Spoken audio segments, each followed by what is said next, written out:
అందరికీ నమస్కారం. Welcome to మనం టీవీ. నేను మీ పవన్ బేస్వాడ. మనతో పాటు ఉన్నారు అడ్వకేట్ సాయి కృష్ణాజిత్ గారు. సార్ నమస్తే. నమస్తే అండి. ఇప్పుడు చూస్తున్నాం, తెలుగు రాష్ట్రాల్లో సంచలనం రేపిన అఘోరి వ్యవహారం మరొక మలుపు తిరిగింది. తననే మొదట పెళ్లి చేసుకున్నారంటూ మరో మహిళ ఇప్పుడు మీడియా ముందుకు రావడం అందరికీ తెలిసిన విషయం. ఈ నేపథ్యంలో ఆ మహిళ మిమ్మల్ని ఎలా అప్రోచ్ అయ్యారు, దీంట్లో లీగల్గా మీరు ఎలా ప్రొసీడ్ అవబోతున్నారు? ఎలా అప్రోచ్ అవ్వడం ఏంటి బ్రదర్? ఒక అడ్వకేట్కి ఆమె మామూలుగా వచ్చారు అంతే కదా. ఇప్పుడు ప్రాబ్లం మా దగ్గర తీసుకొచ్చింది. ఇంకో విషయం ఏంటంటే షీఈ్ ఆల్సో అడ్వకేటు. ఆమె ఒక జూనియర్ న్యాయవాది, కరీంనగర్లో న్యాయవాది. సో వేరే వాళ్ళు చెప్పడం జరిగింది. అంత ముందు కూడా మీకు తెలియదు ఏంటంటే మనం టీవీ ద్వారా వేరే ద్వారా కూడా మనం అప్పుడు అఘోరికి సపోర్ట్ చేసాం. అప్పుడు అఘోరికి రక్షణ కల్పించాలని చెప్పి పిటిషన్ వేసాము. సో దాని ద్వారా ఏంటంటే ఆజాద్ గారు అయితే అంటే మన ఇప్పుడు వరకు కూడా న్యాయం కోసం పోరాడడం నీకు తెలియదు ఏం కాదు. సో పోరాడుతూ ఉంటాం కాబట్టి ఆయన అయితే మనకు న్యాయం చేస్తారని చెప్పేసి మనం అప్రోచ్ అవ్వడం జరిగింది. యాజ్ ఎ క్లయింట్గా వచ్చింది. అడ్వకేట్ కావచ్చు కానీ క్లయింట్గా మా దగ్గరకు అప్రోచ్ అయ్యింది. ఒక న్యాయవాదిగా మేము దానికి సంబంధించి ఏం చేయాలి ఏంటనేది మేము నెక్స్ట్ నిర్ణయం తీసుకొని ఆ ప్రొసీజర్ చేస్తాం, లీగల్ ప్రొసీజర్. ఇక్కడ తననే ముందు పెళ్లి చేసుకున్నా అని చెప్పేసి ఆమె ఇప్పటికే మీడియా ముఖంగా వెల్లడించడం జరిగింది. అయితే తననే ముందు పెళ్లి చేసుకున్నారంటూ ఏమన్నా ఎవిడెన్స్ ఏమన్నా మీకు సమర్పించడం జరిగిందా? మీరు దీంట్లో ఆ ఎవిడెన్స్ మీ దగ్గర ఇప్పుడు ప్రజెంట్గా ఏమైనా ఉన్నాయా? ప్రజెంట్ అయితే ఏం లేవండి. ఆమె వచ్చింది ఇందాకడే జస్ట్ నాతో 15 నిమిషాలు మాత్రమే మాట్లాడటం జరిగింది. నేను ఎక్కువ టైం కూడా ఇవ్వలేకపోయాను ఆమెకి. సో ఆమె ఇప్పుడు మళ్ళీ వాళ్ళ ఇంటికి వెళ్ళి అవి ఎవిడెన్స్ తెమ్మన్నాను. ఇప్పుడు మీ విషయం అనే కాదు, ఏదైనా జనరల్గా ఏ పిటిషన్ ఫైల్ చేయాలన్నా సర్కమ్స్టాన్స్ ఎవిడెన్స్ కంపల్సరీ కావాలి కదా, ప్రైమా ఫేస్ ఎవిడెన్స్ కావాలి. కాబట్టి ఈ ప్రైమా ఫేస్ ఎవిడెన్స్ తీసుకురమ్మా అని చెప్పాను. సో ఆ పెన్ డ్రైవ్లో అవి తీసుకొస్తానని చెప్పారు ఆమె. కొన్ని ఫోటోలు కూడా ఉన్నాయంట ఆమె దగ్గర. సో అవి రాగానే మేము దాన్ని బట్టి అక్కడ కంప్లైంట్ చేయాలి, ఏ విధంగా కంప్లైంట్ చేయాలనేది మేము ముందుకెళ్తాము. ముందుకెళ్ళి దాన్ని బట్టి ఆమెకి ఏదైనా న్యాయం ఏ విధంగా చేయాలి ఏంటి అనేది నేను ఆలోచించి మళ్ళీ నేను ఫర్దర్గా మళ్ళీ మీకు ఇన్ఫర్మేషన్ ఇస్తాను. ఆల్రెడీ తనతో మాట్లాడారు మీరు? మాట్లాడండి, మీరు లేట్గా వచ్చారు. తన పేరు కానీ ఊరు వివరాలు కానీ? తమ్ముడు నువ్వు ఇప్పుడు రైట్ టు ప్రైవసీ కావాలని మీకు ఎట్లా అడుగుతావు అబ్బా? ఒకటే అది మీకు సంబంధం లేని విషయము. రైట్ టు ప్రైవసీగా నేను అడుగుతాను. నాకు లాయర్గా ఆమె ఫేస్ చూశాను. ఆమె స్కాప్ కట్టుకుంది కదా, మేము మా ఆఫీస్లో కూర్చొని ఆమె ఫేస్ అన్ని వివరాలు చెప్పింది. ఆమె ఐడి కార్డు, అడ్వకేట్గా ఐడి కార్డు అడిగాను, ఆమె చూపించింది. సో అవి మాకు సంబంధించిన విషయము.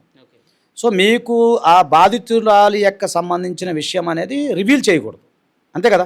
ఓకే, ఇక్కడ ఆల్రెడీ మీరు తను అడ్వకేట్ అని మీరు చెప్తున్నారు. ఈ నేపథ్యంలో మరి అఘోరిని పెళ్లి చేసుకోవచ్చా లేదా, ఇవన్నీ లీగల్గా ఓకేనా కాదా అనే విషయాలు తెలియకుండా ఆమె పెళ్లికి ఎలా సిద్ధపడింది, ఒక అఘోరిని ఎలా పెళ్లి చేసుకుంది అనే విషయం మీరు అడిగారు అతన్ని? అడిగాను. ఏం చెప్పింది? అడిగాను. అయితే ఏంటంటే మీకు ఒక విషయం చెప్పాలి. 2 జనవరిలో 30 తారీఖు ఏదో చెప్పారు, జనవరి 1వ తారీఖు పెళ్లి చేసుకున్నాడు అని చెప్పింది. కానీ అసలు అఘోరి ఎప్పుడు ఈ ఛానల్లో ఫేమస్ అయినప్పుడు మీకు పరిచయమా, అంతకుముందు పరిచయమా నేను అడగడం జరిగిందండి. అడిగితే అక్టోబర్ నవంబర్లో ఆమె మాకు పరిచయము. ఓకేనండి. సో ఎక్కడ పరిచయం అంటే వాళ్ళది ఎంత ఒకటే ఊరు, ఆమె కరీంనగర్, ఇతను కూడా మంచిర్యాల అనుకుంటా. సో అక్కడ మాకు పరిచయం అంటే ఆ విధంగా మేము పరిచయం చేసుకున్నాం తప్ప ఇక్కడ మీడియాకి అప్పుడు ఇంకా ఫేమస్ అవ్వలేదు ఆమె అని చెప్పారు వాళ్ళు. సో ఇప్పుడు మొత్తం గ్యాదర్ చేస్తున్నాం, ఎవిడెన్స్ అంతా వస్తుంది, అంతా ఫోన్లో ఉన్నాయంట, అవన్నీ తీసుకొని కడిగించాలి కదా, అన్ని ఫోటోలు కడిగించిందో రేపు మేము కంప్లైంట్ ఇస్తాము.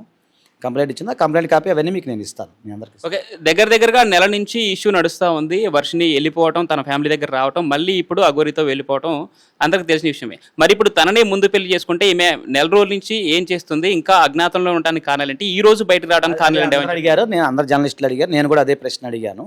భయం, బికాస్ ఆఫ్ భయం. అంటే ఎవరి వల్ల భయం? అతని వల్లే భయం. అంటే అఘోరి వల్ల ఏమన్నా ప్రాణహాని ఉందని? ఉండొచ్చు ఇట్ మేబీ కదా, ఉండొచ్చు. దానివల్ల బయటపడి నేను అడిగితే అదే అడిగారు, నా భయం అండి, నాకు అందుకే రాలేకపోయాను. మరి ఈ రోజు ఎవరి ధైర్యం, మీరేమైనా ధైర్యం చెప్పారా? నా ధైర్యం కాదు, రుద్రగిరి స్వామి, శివస్వామి ఉన్నారు, శివరుద్రస్వామి గారు, ఆయన సపోర్ట్ వల్ల వచ్చారు. అంటే ఆయన అప్రోచ్ అయ్యారన్నారు మిమ్మల్ని, లేదంటే ఇప్పుడు ఆ బాధిత మహిళ ముందు మీ దగ్గరకు వచ్చారు? లేదు, రుద్రగిరి స్వామి గారు శివరుద్ర స్వామి గారు నాకు మన టీవీలోనే పరిచయం. ఓపెన్ చెప్పాలంటే అప్పటి నుంచే మనకు పరిచయము.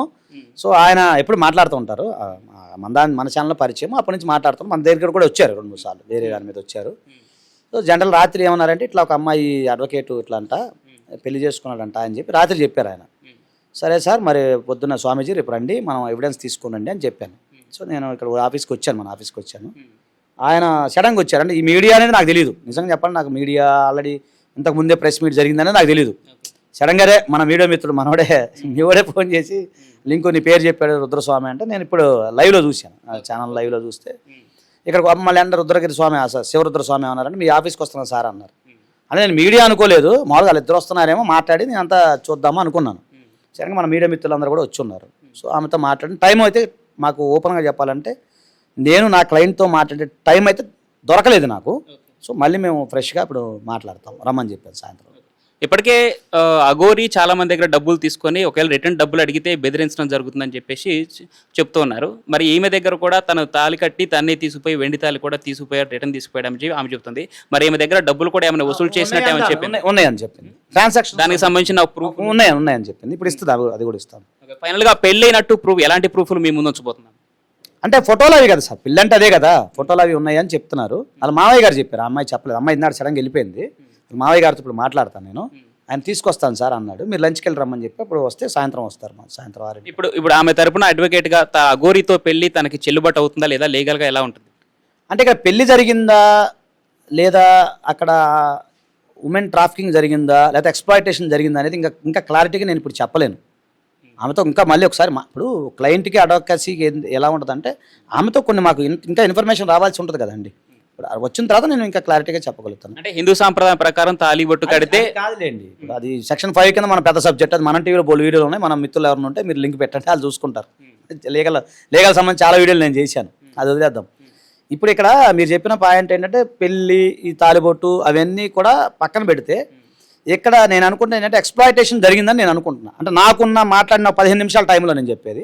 ఇంకా ఇప్పుడు క్లారిటీ వస్తుందిలేండి, క్లారిటీ వస్తుంది. నేను దాన్ని బట్టి వీలైతే ఎవిడెన్స్ ఉంటే రేపు మేము కంప్లైంట్ చేయడానికి సిద్ధంగా ఉన్నాం. అయితే ఇప్పుడు మీడియాకి తను వెల్లడించిన సమాచారం ప్రకారం చూసుకుంటే తన దగ్గర వెళ్ళడానికి మేము సిద్ధంగా లేదు. కానీ ఇప్పుడు దేనికోసం పోరాటం చేస్తుంది? ఆ వర్షిని కోసమా లేదంటే తిన భవిష్యత్తు కోసమా, అసలు అఘోరిని లేదంటే శిక్ష పడాలి? నేను అడిగితే ఏంటంటే అలాంటిది వేరే మహిళకు జరగొద్దు, శిక్ష పడాలి అనేది ఆమె చెప్తుంది, ఆ వర్షం చెప్పేది. నాకు చెప్పింది అయితే అది.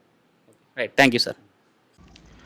నేను నిన్ను చాలా మిస్ అవుతున్నా రాధి, చాలా మిస్ అవుతున్నా, చాలా గుర్తుకొస్తున్నా.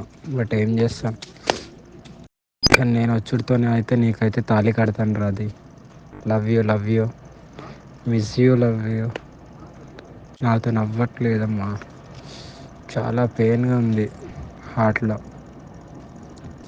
నీకైతే ఎప్పుడు నేను ఈ ప్రేమనైతే నీ నుండి మన ఇద్దరం జీవితాంతం ఇలా కలిసిమెలిసి ఒకటే ఇంట్లో ఉండాలని నా కోరిక. ఆ కోరిక నువ్వు ఎంత దూరం తీసుకెళ్తావు అనేది your decision. But for ever never నువ్వు ఎప్పుడు నాకు డిఫరెంట్. ఇంకా అది నువ్వు వేరు, ఇంకా అందరు వేరు, నా బెస్ట్ వేరు, నువ్వు వేరు, అంతే. నీ లెవర్ వేరు, ఇంకా అంతే. నీకు తాళి కట్టిన తర్వాత నీకే అర్థమవుతుంది నా ప్రేమ. సరే నీ నా ముద్దుల పెళ్ళమా, నువ్వు ఎట్లా అంటే అట్లనే. నీకు ఎక్కువ కష్టపడకు, నీకు చూడు, నీకు అయినంత వరకే చూడు, నేను వద్దంటలేను, ఓకేనా? అరే మాధవ్, నేను మాట్లాడతాను, సాయంత్రం మాట్లాడతాను. నేను నిన్ను చాలా మిస్ అవుతున్నా రాధి, చాలా మిస్ అవుతున్నా, చాలా గుర్తుకొస్తున్నా. బట్ ఏం చేస్తాం, కానీ నేను వచ్చుడితోనే అయితే నీకైతే తాళి కడతాను Radhi. Love you, miss you, love you. నాతో నవ్వట్లేదమ్మా, చాలా పెయిన్గా ఉంది హార్ట్లో. నీకైతే ఎప్పుడు నేను ఈ ప్రేమనైతే నీ నుండి మన ఇద్దరం జీవితాంతం ఇలా కలిసిమెలిసి ఒకటే ఇంట్లో ఉండాలని నా కోరిక. ఆ కోరిక నువ్వు ఎంత దూరం తీసుకెళ్తావు అనేది your decision. But for ever never నువ్వు ఎప్పుడు నాకు డిఫరెంట్. ఇంకా అది నువ్వు వేరు, ఇంకా అందరు వేరు, నా బెస్ట్ వేరు, నువ్వు వేరు, అంతే. నీ లెవర్ వేరు, ఇంకా అంతే. నీకు తాళి కట్టిన తర్వాత నీకే అర్థమవుతుంది నా ప్రేమ. సరే నీ నా ముద్దుల పెళ్ళమా, నువ్వు ఎట్లా అంటే అట్లనే. నీకు ఎక్కువ కష్టపడకు, నీకు చూడు, నీకు అయినంత వరకే చూడు, నేను వద్దంటలేను, ఓకేనా? అరే మాధవ్, నేను మాట్లాడతాను, సాయంత్రం మాట్లాడతాను. నేను నిన్ను చాలా మిస్ అవుతున్నా రాధి, చాలా మిస్ అవుతున్నా, చాలా గుర్తుకొస్తున్నా. బట్ ఏం చేస్తాం, కానీ నేను వచ్చుడితోనే అయితే నీకైతే తాళి కడతాను Radhi. Love you, miss you, love you. నాతో నవ్వట్లేదమ్మా, చాలా పెయిన్గా ఉంది హార్ట్లో. నీకైతే ఎప్పుడు నేను ఈ ప్రేమనైతే నీ నుండి మన ఇద్దరం జీవితాంతం ఇలా కలిసిమెలిసి ఒకటే ఇంట్లో ఉండాలని నా కోరిక. ఆ కోరిక నువ్వు ఎంత దూరం తీసుకెళ్తావు అనేది your decision. But for ever never నువ్వు ఎప్పుడు నాకు డిఫరెంట్. ఇంకా అంటే ఇంకా అది నువ్వు వేరు, ఇంకా అందరు వేరు, నా బెస్ట్ వేరు, నువ్వు వేరు అంతే. మ్మ్. నీ లెవర్ వేరు, ఇంకా అంతే. నీకు తాళి కట్టిన తర్వాత నీకే అర్థమవుతుంది నా ప్రేమ.